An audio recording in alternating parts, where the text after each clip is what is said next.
आपके साथ मैं हूं स्वाति श्रीवास्तव। शुरुआत बड़ी खबर से कर रहे हैं इस बुलेटिन की। दरअसल उत्तर प्रदेश में उपचुनाव होने और उपचुनाव को लेकर सबसे बड़ी अपडेट आपको बता रहे हैं। आज बीजेपी की जो प्रत्याशियों की लिस्ट है वो सामने लाई जा सकता है, ऐलान हो सकता है, क्योंकि बीजेपी को अपने प्रत्याशियों का ऐलान करना है। समाजवादी पार्टी ने जहां पहले से ऐलान कर दिया है 7 कैंडिडेट्स का।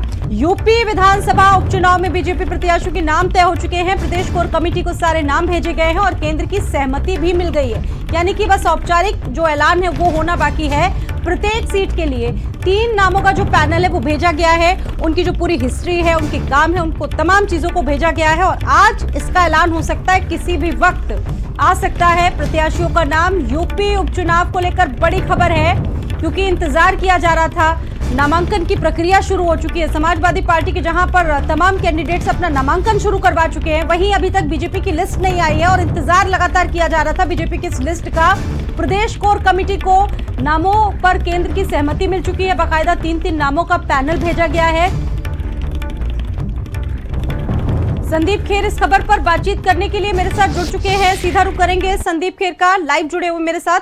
संदीप, क्या अपडेट है? अब इंतजार, किसी भी वक्त नाम सामने आ सकते हैं। वो कौन कौन नाम होंगे? विचार विमर्श काफी दिनों तक रहा और लोकसभा चुनाव में भी देखा गया संदीप किस तरीके से पार्टी को एक बड़ा झटका लगा।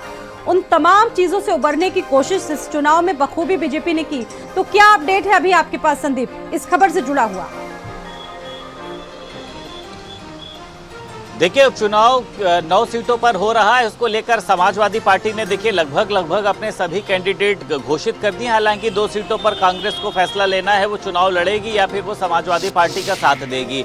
अब देखिए, भारतीय जनता पार्टी ने अभी तक अपने प्रत्याशियों के नामों की घोषणा नहीं करी। इसको लेकर कल अखिलेश यादव ने पलटवार भी किया कि उनको जो है वो अपने प्रत्याशी मिल नहीं रहे चुनाव लड़ने के लिए। लेकिन देखिए, आज भारतीय जनता पार्टी अपने 9 उपचुनाव के प्रत्याशियों के नामों की घोषणा देखिए करेगी। कभी भी घोषणा हो सकती है, क्योंकि दिल्ली आला कमान ने देखिए उस पर मोहर लगा दी और अब यहाँ पर बस एक सूची आनी, जिसके बाद तय हो जाएगा कि किस सीट पर कौन सा प्रत्याशी लड़ रहा है। एक सीट पर देखिए 3-3 नामों का पैनल जो है वो वहां पर भेजा गया था, जिसमें जातिगत आंकड़े के हिसाब से, वहां पर उसकी प्रसिद्धि के हिसाब से और उसी के साथ साथ जिताऊ और लोकप्रिय प्रत्याशी के हिसाब से।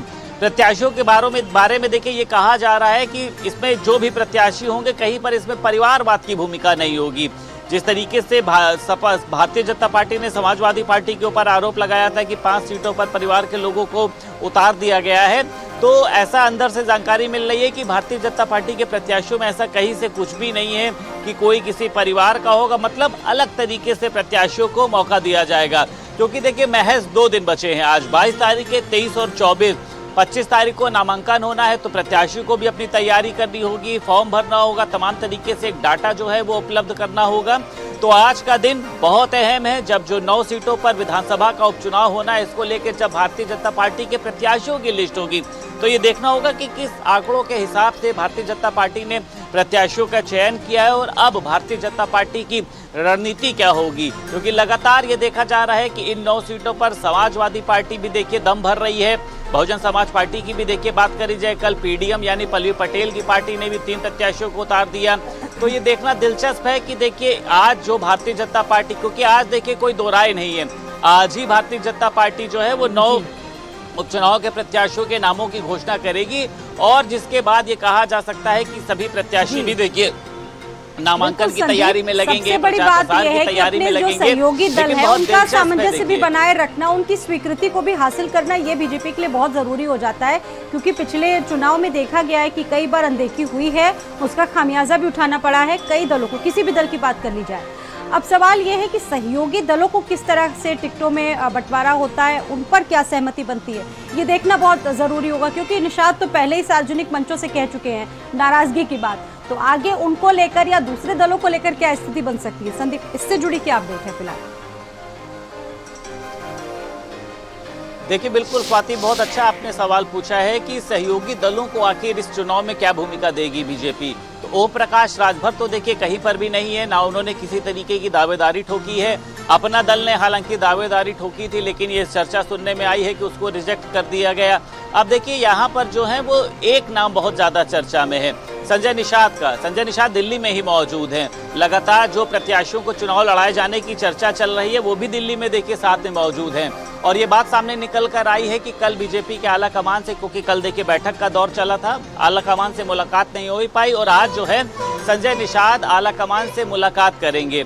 2 सीटों पर लगातार दावेदारी ठोक रहे हैं संजय निषाद। हालांकि परसों के एक दिन पहले उन्होंने ये भी कह दिया था, क्योंकि चर्चा ये चल रही थी शायद उनको नहीं लड़ाया जाएगा, लेकिन एक सीट पर तो चल रही है कि चर्चा, हाँ संजय निषाद की पार्टी जो है मैदान में लड़ेगी। लेकिन उन्होंने ये कहा कि अगर हमारे प्रत्याशियों को नहीं लड़ाया जाता है तो कम से कम वहां का चुनाव जो है वो भारतीय जनता पार्टी हमारे सिंबल पर लड़ेगी, क्योंकि मझवा और कटहरी पर निषाद समाज का प्रभाव बहुत ज्यादा है। ऐसे में वहां पर अगर दूसरा सिंबल होगा तो वहां का जो वोटर है वो भ्रमित हो सकता है। तो ये देखना दिलचस्प है कि संजय निषाद को किस तरीके से खुश रख पाते हैं, क्योंकि संजय निषाद देखिए नाखुश हैं। मझवा और कटहरी पे उनका खुद कहना है कि गठबंधन का धर्म निभाना चाहिए।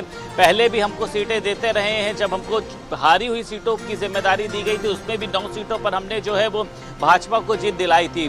तो अब आज देखना दिलचस्प है कि प्रत्याशियों की सूची भी जारी होती है। संजय निषाद भी दिल्ली में मौजूद है, तो संजय निषाद की पार्टी को कितनी टिकट मिलती है। बिल्कुल, आप नजर बना के रखिएगा संदीप, आगे आपसे अपडेट लेते रहेंगे इस बड़ी खबर पे। फिलहाल